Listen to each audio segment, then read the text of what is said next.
If you too have one of these electronic fireplaces, you may have noticed that there is no sound. So in today's video, we're going to be fixing that. We're going to go from this to this. So stay tuned.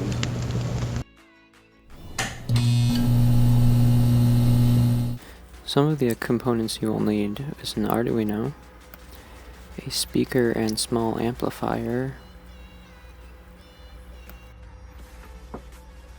an SD card or a micro SD card and adapter, and Arduino SD card reader, as well as a breadboard, an Arduino IR receiver, and some various components such as capacitors, and a whole lot of jumper wires.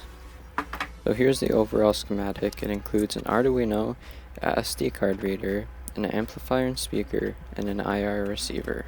I'm building it on a breadboard to test. So now to prepare our audio for going on the SD card, we're going to want to go to audio.online-convert.com/convert-to-wave. So now we can convert a audio file to wave file. So we will want to navigate to our audio file, drag and drop it into our website, change the resolution to 8 bits, change the auto frequency to 16,000 Hertz, change the audio channels to mono, and finally change this PCM format to unsigned 8. And then you're going to want to click start. And then your audio file will be uploaded to the website, and then you can download the file from here.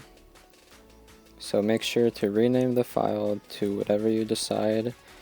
I decided in my program to name it fire.wave and put it on the root of the SD card. So not in any folders or anything, just right on the SD card. So I just quickly wanted to go over this code that I wrote. I have two files. This file is the IR print file, so it's going to take in signal from an IR remote and then print out the value that is received at the sensor. So the sensor has 3 pins. We have one data pin, which you're going to be plugging into number 5, pin 5 on the Arduino, and then you have plus 5 volts and ground, which are going to go to 5 volts and ground on the Arduino. So in this code here, we are including the IR remote library, defining the pin as pin 5, setting up the IR receive module, and then this stores the results. In our setup, all we need to do is start a serial session, and then we start the IR receiving. In our loop here, we're going to say if we have a result to decode, we're going to print out the key that's pressed right here. Results.value gets you the numerical value that is printed and receives from the IR remote. And then I'm just going to delay half a second because you don't want to be spamming the results. And then after that, you resume to receive the next value. So this is going to be really valuable for trying to set up your code for determining which button outputs which value. So if you have the power button that outputs a value of 500, then in this next code here, you're going to want to put 500 in the line that turns on and off the audio for the fireplace. The next code that I want to go through is the fireplace code. So similarly, we include the IR remote library, we include SD card library, SPI, and then the audio library. So for the SD card, chip select is pin 4, and then these are the rest of them. Ground goes to ground, MISO goes to 12, sysclock goes to 13, MOSI goes to 11, chip select, as I said, 4, and then 5 volts is 5 volts. This is the object that plays our music, and we're going to be playing the music out of pin 9. Similarly, we have the IR receiver in our setup, start the serial session, start the IR, and then we're going to try to set up the SD card. If it doesn't work, then it'll say SD card fail. And then this is for the music output, set the quality, and the speaker pin as we defined before, which was pin 9. Set the volume, I have it at 5. Anything above that seemed to be really distorty and bad quality. And then setup finished, which tells you that setup is finished and we're now in the loop. So here's a bool that we have here. This is determining if the current mode is to play music or not.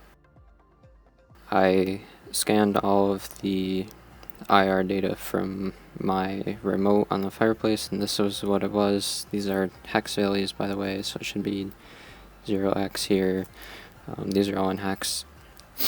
And then on our loop, similar to before, we decode if we got an IR signal, print it out, and then this is where you're going to add your remote buttons. So this was the remote button for power on, power off. This is my TV remote button just for debugging, power on, power off. As you see, you can do either hex or decimal.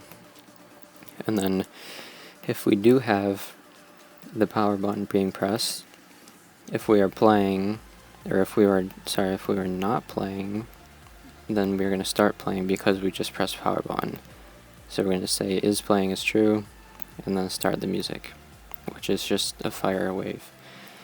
And then if we are playing, then we are going to do stop now, and then is playing is false. And then we're going to turn the playback off, and then I had to do digital write 0 to the pin to force it to stop doing any output because it was doing a weird noise. So that's what worked for me. You might be able to take it out and get away with it, but I just keep it there just because why not. Similarly, with the IR signal thing, we want to delay a little bit so we're not spamming, and then we want to receive the next value. And then if we do not get a value, it's just going to go under this else, and then we can say if we are playing music and the music isn't actually playing because the song ended, then we're just going to play it again because it's at the end of the song, so we just want to repeat it. So hopefully that helps a little bit of understanding. So now that we have a good understanding of what the code does, we can move on to uploading the Arduino sketch onto our Arduino and then seeing what the output is from our IR remotes so that you can use it to turn on and off the Fireplace. So after the setup is finished, you can aim the remote at the Arduino sensor, and then you can see the output print at the terminal. You're going to want to copy those values and then paste it in the Fireplace Arduino sketch. As said previously, you can paste your values here so that it'll actually turn on and off the program, and then after you do that, you're going to want to connect to your Arduino, upload the sketch, and then we can simply test out the sketch once the setup has finished.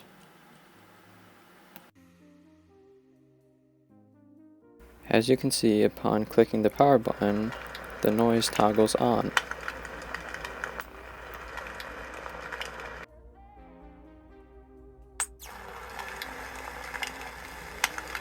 Now that we know our test works, we can try it on the actual Fireplace.